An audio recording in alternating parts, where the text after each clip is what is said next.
Bienvenidos al primer podcast de Neopolitik. En esta oportunidad vamos a hablar un poco acerca de la Constitución Política del Perú de 1993 y, particularmente, trataremos de repasar algunos argumentos que son utilizados para desacreditarla y plantear una nueva Constitución. El cambio de la Constitución es un tema de agenda prioritario para la izquierda en el Congreso, sobre todo para el partido oficialista Perú Libre, cuyo pilar principal de su gobierno es la Asamblea Constituyente.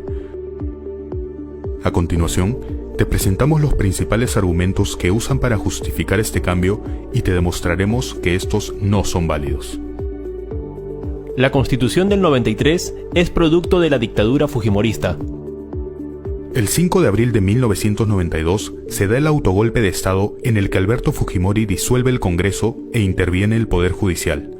Sin embargo, la Constitución Política Peruana de 1993 fue redactada por el Congreso Constituyente Democrático, que estaba conformado por 80 asambleístas elegidos democráticamente el 22 de noviembre de 1992 y que pertenecían a 10 partidos políticos distintos. Como si esto no fuera poco, el 31 de octubre de 1993 es sometida a referéndum, siendo ratificada por el pueblo peruano y promulgada el 29 de diciembre de 1993 por el presidente Fujimori. Cabe mencionar que la OEA envió una misión compuesta por 228 observadores para la elección del Congreso Democrático Constituyente y 30 observadores para el referéndum constitucional. Con la Constitución del 93 se ha implantado el modelo neoliberal que ha traído desigualdad y pobreza a muchos sectores de la población. De acuerdo al artículo 58 de la Constitución, en el Perú rige una economía social de mercado, en la que el Estado orienta el desarrollo del país y actúa principalmente en las áreas de promoción de empleo, salud, educación, seguridad, servicios públicos e infraestructura. Necesitamos una nueva Constitución para que el Estado pueda cubrir necesidades existentes en las regiones más olvidadas. El artículo 60 señala: el Estado puede realizar subsidiariamente actividad empresarial, directa o indirecta, por razón de alto interés público o de manifiesta conveniencia nacional. Por lo tanto, la Constitución Política del Perú ya contempla la creación de empresas para cubrir necesidades que el sector privado no cumple. Este es el famoso rol subsidiario del Estado. El actual marco constitucional no vela por las minorías.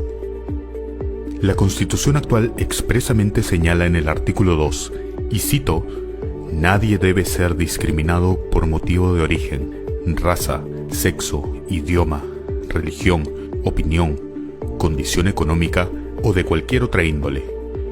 Toda persona tiene derecho a su identidad étnica y cultural. El Estado reconoce y protege la pluralidad étnica y cultural de la nación. La Constitución es abusiva porque permite la existencia de monopolios y no defiende al consumidor frente a la concentración de poder de mercado. El artículo 61 de la Constitución expresa que el Estado vigila la libre competencia y combate toda práctica que la limite y el abuso de posiciones dominantes o monopólicas.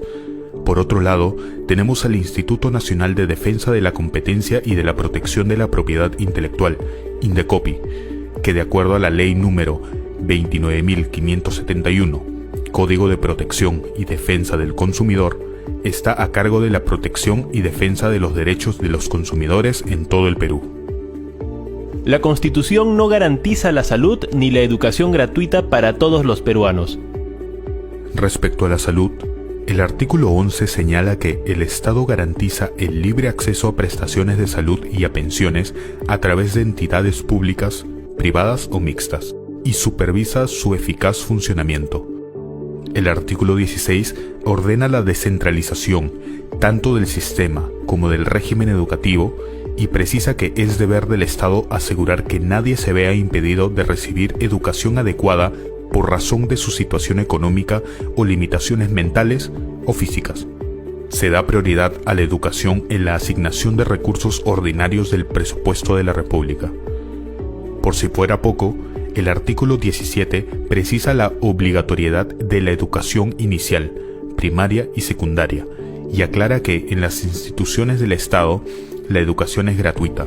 En las universidades públicas, el Estado garantiza el derecho a educarse gratuitamente a los alumnos que mantengan un rendimiento satisfactorio y no cuenten con los recursos económicos necesarios para cubrir los costos de educación. El Estado no se preocupa por la correcta educación de los niños y adolescentes. El artículo 17 desmiente enteramente el argumento al señalar que el Estado promueve la creación de centros de educación donde la población los requiera. El Estado garantiza la erradicación del analfabetismo. Asimismo, fomenta la educación bilingüe e intercultural, según las características de cada zona. Preserva las diversas manifestaciones culturales y lingüísticas del país y promueve la integración nacional. Lo que se preguntaría en el referéndum sería, ¿está usted de acuerdo con la instauración de una Asamblea Nacional Constituyente?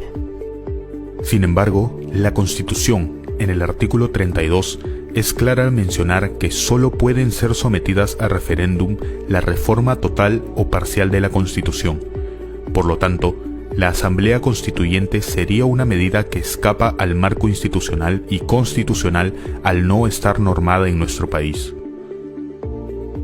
De esa manera podemos concluir que, aunque el modelo económico actual y los derechos sociales y económicos de los ciudadanos son claros y están garantizados en la Carta Magna, y aunque redactemos un artículo prohibiendo tajantemente la corrupción, ello no se verá traducido en la realidad, puesto que es un problema que depende de los valores y la moral no solo de los funcionarios públicos, sino de las personas en general. Asimismo, se requiere un arduo trabajo de coordinación entre los gobiernos locales, regionales y central, para que, mediante la correcta gestión y ejecución del presupuesto asignado, puedan llegar a aquellos sectores en los que se dificulte el acceso y no llega la iniciativa privada ni la pública.